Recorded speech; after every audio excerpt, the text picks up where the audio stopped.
Injection বের কর না। বাড়ি কোথায় কাকা আপনার?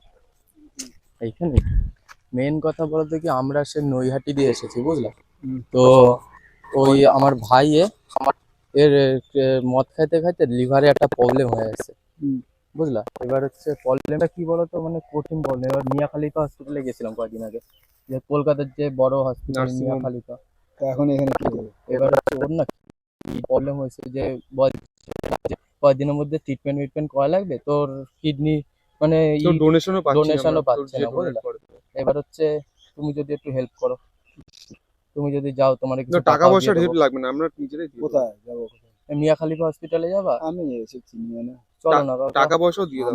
তোমার টাকা পয়সা দিয়ে দেবো। আমাদের চাষবাস না, আমরা তোমার 50,000 টাকা দেবো তুমি যদি তোমাকে একটা কিডনি দাও। না কেউ না, পাচ্ছে আমার না। চাষবাস ছেড়ে আমরা কোথায় যেতে পারবো? একটা 50,000 টাকা দিয়ে দেবো, বিশ্বাস না করো। না, আমরা মাঠের ঘাটে মানুষ, আমরা সারাদিন Side আমাদের দ্বারা তুমি দাও না, ও একটা ছেলের জীবন বেঁচাবো কাকা।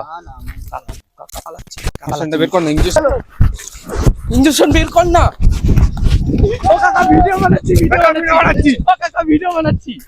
আরে ভয় পাও না, ভিডিও বানাচ্ছি। ওই যে ভিডিও চলছে, মজার ভিডিও বানাচ্ছি। ওই যে মজার ভিডিও বানাচ্ছি, আরে মজার ভিডিও। তোর গাড়ি আটকে রাখছে ভাই, কোথায় তোর জিটি?